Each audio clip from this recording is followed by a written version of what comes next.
Sir అసలు ఈ casino game అనేది ఎక్కడ పుట్టింది? నాకున్న నాలెడ్జ్ వరకైతే నేపాల్ పుట్టిందని నేను విన్నా. ఓకే. నేపాల్ తర్వాత చైనా ఓకే. ఎక్స్‌పాండ్ అయ్యి చైనా, నేపాల్ హ్మ్. ఐదర్ వన్ కంట్రీ క్యాసినో హ్మ్.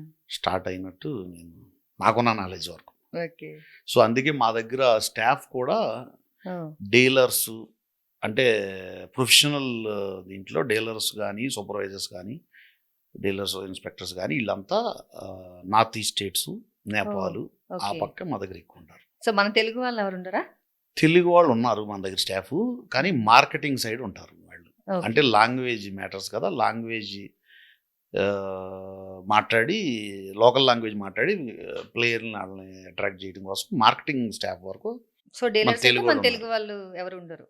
ఉండరంటే ప్రొఫెషనల్ సైడ్ ఆ సైడ్ మనోళ్ళు లేరసలు ఫస్ట్ నుంచి. హ్మ్. మా క్యాజినోలో కూడా లేరు. ఓకే. అంటే ఇక్కడేనా లేకపోతే ఎక్కడైనా అంటారా? నేను ఏ క్యాజినోలో కూడా డీలర్‌లని తెలుగు వాళ్ళని చూడలేదసలు. చూడలేదు. ఓకే. డీలరు, సూపర్వైజర్‌లని తెలుగు అంటే మన వాళ్ళని వాళ్ళకి చూడలేదసలు. అంత తెలివితేటలు లేవనా? తెలివితేటలేం గాదు. ఆ హ్మ్. సైడ్ లేవు మనం అసలు. మన సౌత్ ఇండియా అనేది ఆ పక్క లేదసలు. హ్మ్. అసలు మీరు ఈ హోటల్స్, ఈ రిసార్ట్స్ ఈ బిజినెస్ అంతా వదిలేసి ఇప్పుడు క్యాసినో వచ్చింది గదా! సో, ఇప్పుడు ఈ క్యాసినోని సారీ ఎక్స్‌పాండ్ నేను వదిలేయలేదు. మనకు 2 హోటల్స్ ఉన్నాయి గోవాలో. ఆ ఓకే. 2 హోటల్స్ కూడా నడుస్తున్నాయి. ఓకే. అయితే నేను లీజ్‌కి ఇచ్చేసా. నేను చేయలేక లీజ్‌కి ఇచ్చాం. వేరే వాళ్ళు రన్ చేస్తున్నారు. అంటే ఈ 2 బిజినెస్‌లో ఏది ఎక్స్‌పాండ్ చేద్దాం అనుకుంటున్నారు? 2 ఎక్స్‌పాండ్ చేద్దామనే ఉంది నాకు. హ్మ్. ఆహ్, హోటల్స్, క్యాసినోస్ కూడా ఎక్స్‌పాండ్ చేయాలని ఉంది. ఓకే. అంటే ఓన్లీ మన ఇండియా వరకేనా? లేకపోతే అదర్ కంట్రీస్ కూడా ఎక్స్‌పాండ్ చేసే అవకాశం ఉందా? బయటికెళ్ళే ఉద్దేశ్యం లేదు. ఓకే. ఇండియాలోనే వేరే వేరే స్టేట్స్‌లో depends on government license issue చేసిన దాన్ని బట్టి హ్మ్.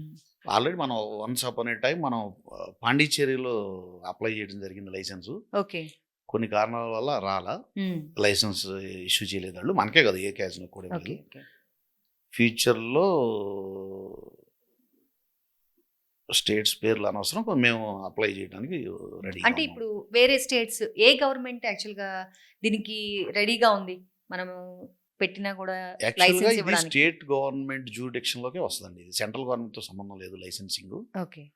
మేము అప్రోచ్ అయ్యాం 1, 2 స్టేట్‌లు. హ్మ్.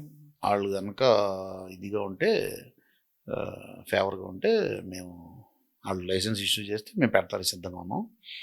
అయితే ఈ ఈ ఈ కొంతకాలం గత 4, 5 సంవత్సరాల నుంచి క్యాజినో లైన్ అనేది కొంచెం ఎలా అయిందంటే అండి, అది ఒక ఇల్లీగల్ దాని కింద తయారు చేశారు. హ్మ్. ఇప్పుడు ఈ అబ్రాడ్ తీసుకెళ్ళటం అనేది ఎలా ఇల్లీగలో, హ్మ్. ఆన్‌లైన్ క్యాజినోస్ అనేది ఎలా ఇల్లీగలో, హ్మ్.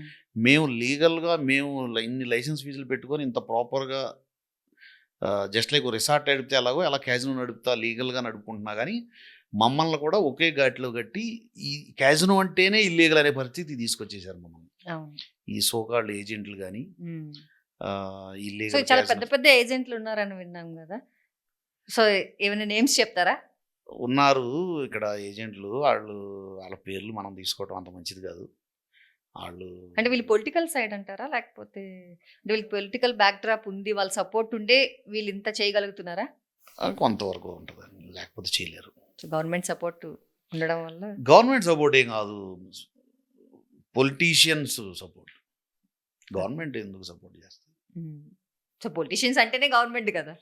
సరే అది పర్సనల్ లైఫ్స్ కూడా ఉంటాయి కదా! పొలిటీషియన్స్ పర్సనల్ లైఫ్ ఉంటది. Not only government. Okay. Okay.